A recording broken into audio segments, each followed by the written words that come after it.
অবশেষে পাওয়া গেল পলকের হারানো সোয়েটার। কোন সংস্থার ক্ষমতা বেশি? প্রশ্ন ইশরাকের। হাসিনা ও পরিবারের সদস্যদের ফেরাতে দুদকের কাজ শুরু। এবং সর্বশেষ জানাবো, শহীদদের স্বজনকে চাকরি, আলোচনা আছে, পদক্ষেপ নেই। শুনছিলেন সংবাদ শিরোনাম, এবারে বিস্তারিত। অবশেষে পাওয়া গেল পলকের হারানো সোয়েটার। সাবেক তথ্য প্রযুক্তি প্রতিমন্ত্রী জুনায়েদ আহমেদ পলকের হারিয়ে যাওয়া দুটি সোয়েটার পাওয়া গেছে বলে জানিয়েছেন কাশিমপুর হাই সিকিউরিটি কারাগারের জ্যেষ্ঠ কারা তত্ত্বাবধায়ক আব্দুল্লাহ আল মামুন। তিনি বলেন, কারাগারে থাকা তার বেশ কিছু জামাকাপড়ও পাওয়া গেছে। এর আগে সকালে ঢাকার চিফ মেট্রোপলিটন ম্যাজিস্ট্রেট আদালতে দুটি সোয়েটার হারিয়ে গেছে বলে দাবি করেন পলক। পরে ওই দিন বিকালেই তা খুঁজে পাওয়া যায়। সোয়েটার হারানোর কথা গণমাধ্যমকে জানিয়েছেন তার আইনজীবীও। কাশিমপুর হাই সিকিউরিটি কারাগারের জ্যেষ্ঠ কারা তত্ত্বাবধায়ক আব্দুল্লাহ আল মামুন সোয়েটার খুঁজে পাওয়ার কথা গণমাধ্যমকে জানিয়েছেন। কারাগারে থাকা তার বেশ কিছু জামা কাপড়ও পাওয়া গেছে বলে জানান তিনি। খোঁজ নিয়ে জানা যায়, পলকের সোয়েটার সহ শীতের কাপড় কারাগারের স্টোররুমে জমা আছে। সম্প্রতি পলকের স্ত্রী কারাগারে এসেছিলেন। তখন পলক শীতের কাপড় তার স্ত্রীকে দেওয়ার জন্য কারাগারের নিরাপত্তা রক্ষীর কাছে দিয়েছিলেন, কিন্তু অসাবধানতাবশত কারারক্ষীরা তা ভুলে গিয়েছিল। আব্দুল্লাহ আল মামুন বিকালে গণমাধ্যমকে জানান, কারাগার থেকে জুনায়েদ আখেদ পলকের সোয়েটার হারিয়ে যাওয়ার জন্য জানার তথ্যের পর তিনি তার কর্মকর্তাদের বিষয়টি অনুসন্ধানের দায়িত্ব নেন। পরে খোঁজ নিয়ে জানা যায়, পলকের সোয়েটার সহ শীতের কাপড় কারাগারের স্টোর রুমে জমা আছে। সম্প্রতি পলকের স্ত্রী কারাগারে এসেছিলেন। তখন পলক শীতের কাপড় তার স্ত্রীকে দেওয়ার জন্য কারাগারের নিরাপত্তা রক্ষী সহ কাছে দিয়েছিলেন, কিন্তু অসাবধানতাবশত কারারক্ষীরা তা ভুলে গিয়েছিল। আব্দুল্লাহ আল মামুন আরো বলেন, সেদিন বন্দীদের সঙ্গে সাক্ষাৎ গ্রহণ শেষ হলে একটি ব্যাগ পড়ে থাকতে দেখা যায়। পরে ওই ব্যাগের মালিকানা না পাওয়ায় আবার সেটি কারাগারের স্টোর রুমে রাখা হয়। আদালতে সোয়েটার হারিয়ে যাওয়ার অভিযোগ তোলার পর কারা তত্ত্বাবধায়ক আব্দুল্লাহ আল মামুন বলেছিলেন, আলোচনায় থাকার জন্য জুনায়েদ আহমেদ পলক উদ্ভট সব দাবি করে থাকেন। এই সোয়েটার হারিয়ে যাওয়ার তথ্য এমন একটি উদ্ভট দাবি। কারাগার থেকে কোনো বন্দী জিনিসপত্র হারানোর সুযোগ নেই। পরে তিনি বিষয়টি অনুসন্ধান করেন। পলকের আইনজীবী ফারজানা ইয়াসমিন গণমাধ্যমের কাছে দাবি করেছিলেন, তার মক্কেল কারাগারে ডিভিশনের সুযোগ পাচ্ছে না। এই ব্যাপারে কারা তত্ত্বাবধায়ক আব্দুল্লাহ আল মামুন বলেছিলেন, জুনায়েদ আহমেদ পলক আবার কারাগারের চতুর্থ তলায় থাকেন। সাবেক প্রতিমন্ত্রী হিসেবে জেল কোডের বিধান অনুযায়ী তিনি প্রথম শ্রেণীর একজন কারাবন্দী। প্রথম শ্রেণীর কারাবন্দী যেসব সুযোগ সুবিধা পেয়ে থাকেন, তিনিও ঠিক একই সুযোগ সুবিধা পেয়ে থাকেন। তার আইনজীবীর তথ্য সঠিক নয়। বিভিন্ন হত্যা মামলায় সাবেক আইনমন্ত্রী আনিসুল হক, আওয়ামী লীগ নেতা আমির হোসেন আমু, শাহজাহান খান, কামাল আহমেদ মজুমদার গ্রেপ্তার দেখানো হয়েছে। কোন সংস্থার ক্ষমতা বেশি? প্রশ্ন ইশরাকের।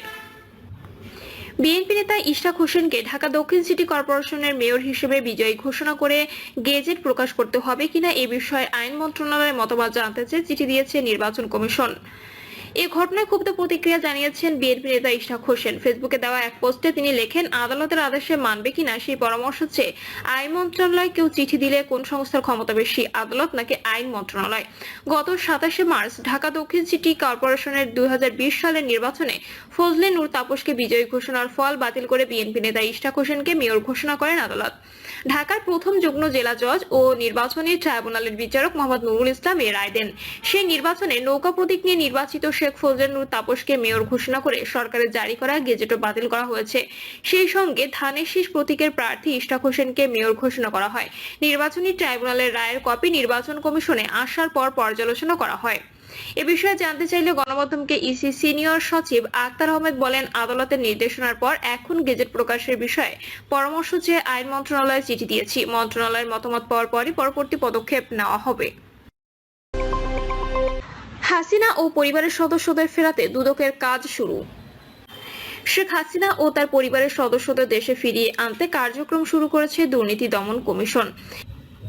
রাজধানীর সেগুনবাগিচায় দুদক কার্যালয়ের সাংবাদিকদের তথ্য জানান সংস্থার কমিশনার ব্রিগেডিয়ার জেনারেল হাফিজ আহসান ফরিদ।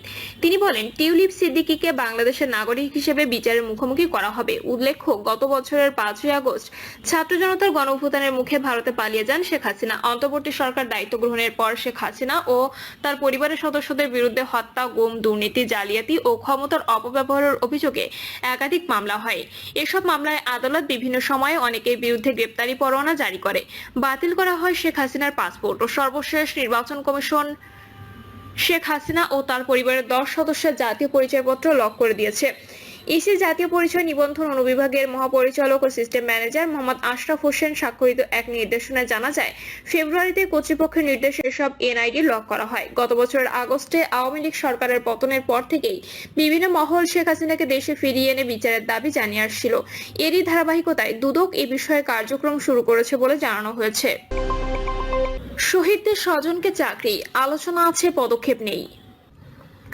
জুলাই গণঅভ্যুত্থানে শহীদ পরিবারের সক্ষম সদস্যদের সরকারি ও আধা সরকারি চাকরিতে অগ্রাধিকার দেওয়ার ঘোষণা দিয়েছে অন্তর্বর্তী সরকার, কিন্তু কিভাবে তাদের অগ্রাধিকার দেওয়া হবে সেই পদক্ষেপ নেয়নি তারা। অভ্যুত্থানের শহীদ পরিবারের সদস্যদের চাকরিতে অগ্রাধিকারের বিষয়ে পদক্ষেপ নিতে জনপ্রশাসন মন্ত্রণালয়কে এখনো কোনো নির্দেশনা দেওয়া হয়নি। ফলে অন্তর্বর্তী সরকারের মেয়াদের মধ্যে এর বাস্তবায়ন হবে কিনা তা নিয়ে সংশয় রয়েছে। জনপ্রশাসন মন্ত্রণালয়ের কর্মকর্তারা জানান, সরকারি চাকরিতে কাউকে অগ্রাধিকার দিতে হলে আইনি কাঠামোর মধ্য দিয়েই তা করতে হবে। এক্ষেত্রে আইন, বিধি, পরিপত্র বা প্রজ্ঞাপন জারি না করে কাউকে এই সুবিধা দেওয়ার সুযোগ নেই। সরকার সেই পথে না গেলে অভ্যুত্থানের শহীদদের পরিবারের সদস্যদের জন্য চাকরিতে কোটা চালু করতে হবে। জনপ্রশাসন বিশেষজ্ঞ ফিরোজ মিয়া মনে করেন, গণঅভ্যুত্থানের শহীদ পরিবারের সদস্যদের সরকারি চাকরিতে অগ্রাধিকার দিতে গেলে আলাদাভাবে প্রজ্ঞাপন জারি করতে হবে। কোনো কোনো ক্ষেত্রে নিয়োগ বিধি সংশোধন করতে হবে। ফিরোজ মিয়া বলেন, সরকারি দপ্তরগুলোতে আলাদা আলাদা নিয়োগ বিধি, ফলে কোনো দপ্তরে কাউকে নিয়োগে অগ্রাধিকার দিতে গেলে সংশ্লিষ্ট বিধি পরিবর্তন করতে হবে, কারণ প্রজ্ঞাপন দিয়ে বিধি পরিবর্তন করা যাবে না। একটি আদেশের বলে তাদের চাকরিতে অগ্রাধিকার দিলে ভবিষ্যতে প্রশ্ন উঠবে। সরকারি চাকরিতে কোটা পদ্ধতি সংস্কারের দাবিতে আন্দোলন নামে বৈষম্য বিরোধী ছাত্র আন্দোলন, এই আন্দোলন এক পর্যায়ে সরকার পতনের আন্দোলনের রূপ নেয় এবং গত 5 আগস্ট শেখ হাসিনা সরকারের পতন হয়।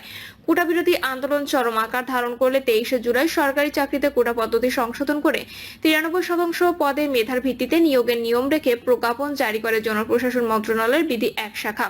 বাকি 7% পদে কারা নিয়োগ পাবে প্রজ্ঞাপনে তা বলে দেওয়া হয়। জুলাই গণঅভ্যুত্থানের শহীদ পরিবার সক্ষম সদস্যদের সরকারি ও আধা সরকারি চাকরিতে অগ্রাধিকার দেওয়ার বিষয়ে জনপ্রশাসন মন্ত্রণালয়ের বিধি এক অধিশাখার যুগ্ম সচিব মোহাম্মদ শামীম সোহেল সম্প্রতি আজকের পত্রিকাকে বলেন, আমরা এই ধরনের কোনো নির্দেশনা এখনো পাইনি।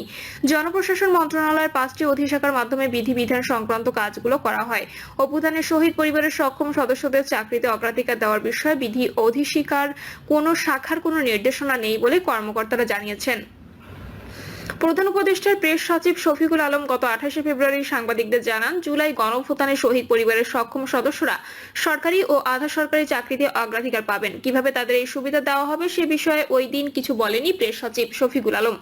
অন্তর্বর্তী সরকারের উপদেষ্টারা অভ্যুত্থানে নিহতদের পরিবারের সদস্যদের সরকারি চাকরিতে অগ্রাধিকার দেওয়ার কথা বলে আসছেন।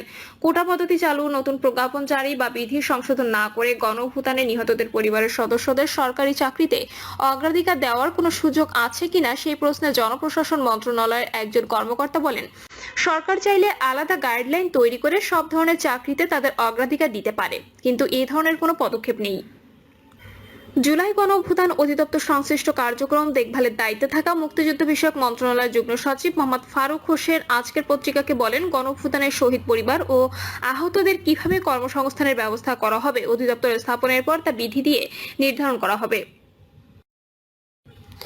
প্রিয় দর্শক, এই ছিল এখনকার সর্বশেষ সংবাদ। আপডেট সব সংবাদ পেতে চ্যানেলটি সাবস্ক্রাইব করে বেল আইকনটি ক্লিক করে রাখুন।